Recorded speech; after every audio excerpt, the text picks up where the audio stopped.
जय श्री राधे कृष्ण। श्रीमद् भगवद गीता अध्याय 1 श्लोक 2।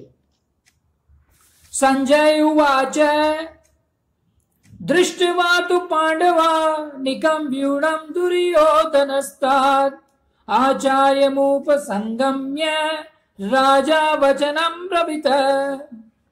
संजय बोले कि उस समय वज्र व्यूह से खड़ी हुई पांडव सेना को देखकर और आचार्य द्रोण के पास जाकर राजा दुर्योधन वचन बोले।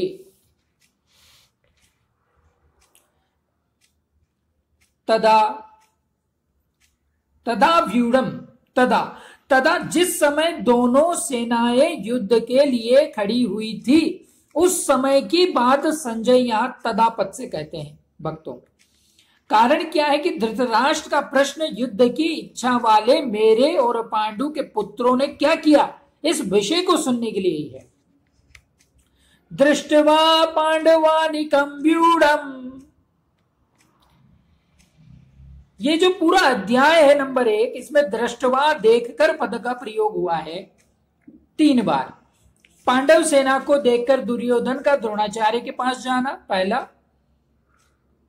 कौरव सेना को देखकर अर्जुन का धनुष को उठाना 20वां श्लोक, और अपने स्वजनों कुटुंबियों को देखकर अर्जुन का मोहाविष्ट हो जाना।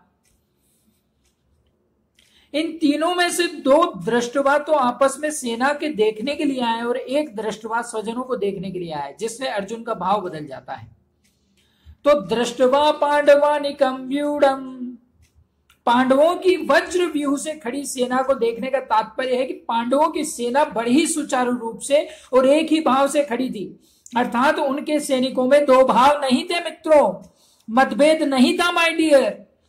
उनके पक्ष में धर्म और भगवान श्री कृष्ण थे। कौरव सेना में मतभेद था क्योंकि दुर्योधन दुशासन आदि तो युद्ध करना चाहते थे, पर भीष्म द्रोण विकर्ण आदि युद्ध नहीं करना चाहते थे। यह नियम है कि जहां आपस में मतभेद होता है वहां प्रभाव नहीं रहता है।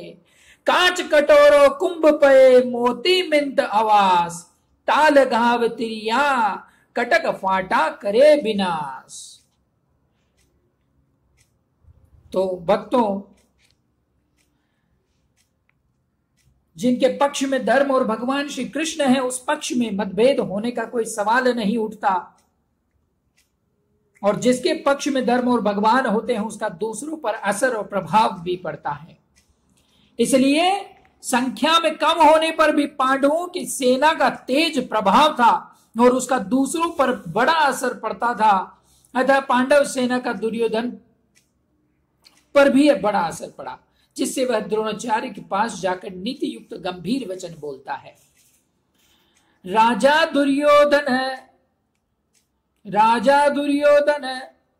दुर्योधन को राजा कहने का तात्पर्य है कि धृतराष्ट्र का सबसे अधिक अपनापन यानी मोह दुर्योधन में ही था, और परंपरा की दृष्टि से भी युवराज दुर्योधन था।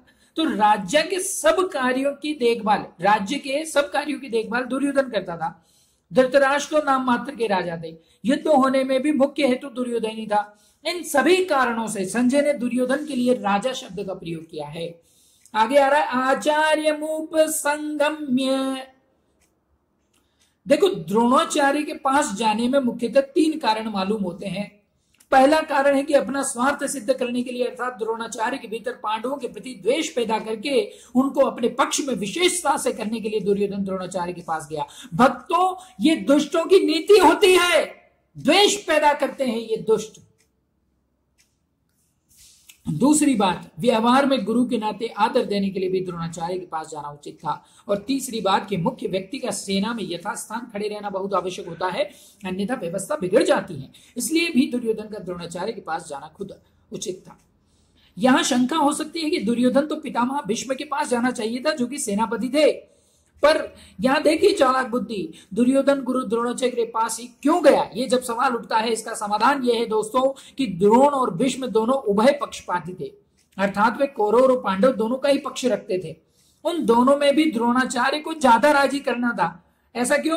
क्योंकि द्रोणाचार्य के साथ दुर्योधन का गुरु के नाते तो स्नेह था, पर कुटुंब के नाते कोई स्नेह नहीं था। और अर्जुन पर द्रोणाचार्य की विशेष कृपा थी, अतः उनको राजी करने के लिए दुर्योधन का उनके पास जाना ही उचित था। व्यवहार में भी ये देखा जाता है कि जिसके साथ स्नेह नहीं है दोस्तों, जिसके साथ स्नेह नहीं है भक्तों, उससे अपना स्वार्थ सिद्ध करने के लिए मनुष्य उसको ज्यादा आदर देकर राजी करता है। और दुर्योधन के मन में यह विश्वास था कि भीष्म जी तो हमारे दादाजी हैं, और अतः उनके पास जाऊं न जाऊं तो भी कोई बात नहीं, न जाने से अगर वे नाराज भी हो जाएंगे तो मैं किसी तरह से उनको राजी कर लूंगा। पर ये जो है, जो व्यवहार जिनसे बना हुआ है, रिश्ता नाता नहीं है, उनसे अगर स्वार्थ सिद्ध करना है तो उनको ज्यादा राजी करता है आदमी। ये देखा गया है, प्राय कलयुग में तो बहुत अधिक हो रहा है। तो ऐसे व्यक्तियों से हमें बच के रहना है जो हमारी प्रशंसा केवल अपने स्वार्थ सिद्ध करने के लिए कर रहे हैं। बच के रहे ऐसे लोगों से, क्योंकि जिस दिन इनका स्वार्थ सिद्ध हुआ, ये तुम्हारे साथ तत्पर उसी तत्क्षण छोड़ देंगे। केवल स्वार्थ हित हेतु ही ये आपके साथ हैं। ऐसे व्यक्तियों की पहचान कर इनसे दूर रहना अति आवश्यक है मित्रों। तो दुर्योधन के मन में विश्वास था कि भीष्म दादाजी है, इनके पास नहीं भी जाऊं, नाराज भी होगे तो मना लूंगा। कारण कि पितामह भीष्म के साथ दुर्योधन का कौटुंबिक संबंध और स्नेह था ही, भीष्म भी उसके साथ कौटुंबिक संबंध और स्नेह था। इसलिए भीष्म जी ने दुर्योधन को राजी करने के लिए जोर से शंख भी बजाया है। 12वें श्लोक में बताएंगे इस बारे में। और लास्ट में है कि वचनम ब्रवित है, यहां अब्रवित कहना ही पर्याप्त था, क्योंकि अब्रवित क्रिया के अंतर्गत ही वचनम आ जाता है। अर्थात दुर्योधन बोलेगा तो वचन ही बोलेगा, इसलिए वहां वचनम शब्द की आवश्यकता नहीं थी। फिर भी वचनम शब्द देने का तात्पर्य है कि दुर्योधन नीति युक्त गंभीर वचन बोलता है।